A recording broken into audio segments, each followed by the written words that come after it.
In this video, guys, I want to do a totally unfair comparison comparing the Pittsburgh wire crimper and stripping tool against a Matco MST46E.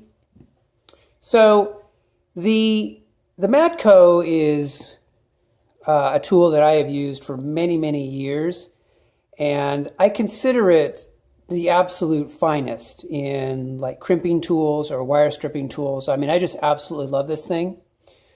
And it's just a pleasure to use, incredibly high quality, but they're not cheap.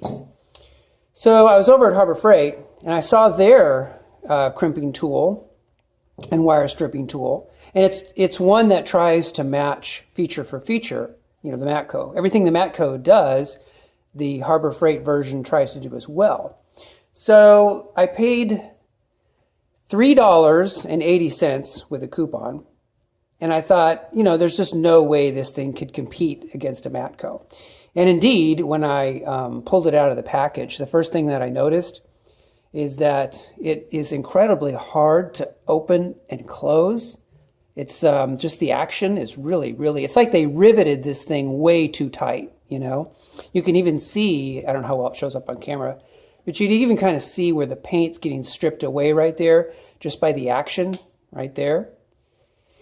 So this is, right off the bat, I was like, oh my gosh, these are awful. I would never use these things. But then I said, you know, Tom, why don't you just try them with some wire stripping and crimping? And overall, okay, so overall, I was able to strip wire. And, you know, when you strip wire, you use it up here with the Matco. When you strip a wire of the insulation, it really just goes whoosh and strips it really clean. This one tended to tear more, like kind of made a tear in the insulation.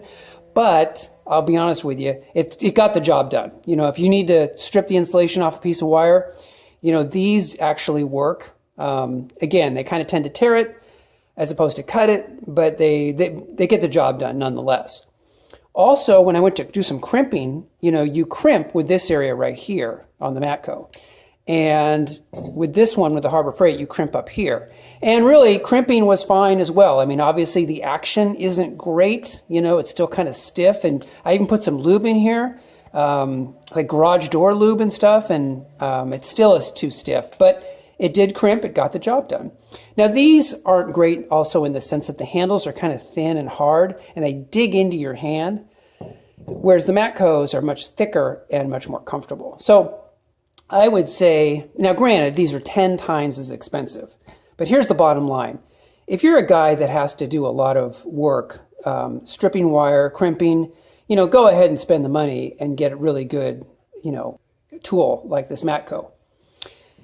But if you're just somebody that occasionally, you know, now and then has to work on their car to replace a stereo speaker or do something else, and, you know, maybe 2 or 3 times a year you need to do a little wire stripping, you know, the Harbor Freight one will get the job done. You know, it's not a pleasure to use. It's not something where you're going to be just like, oh, this tool's fantastic. But for $3.80, it does work. So anyway, guys, that's my bottom line. If you do any significant amount of work, I would go with a real high quality like a Matco. But if you're just an occasional user, you know, these will get the job done, even though it's kind of an unpleasant experience. Anyway, guys, that's all for this video. I hope you guys are doing well, and I will talk to you guys in the next video. Take care.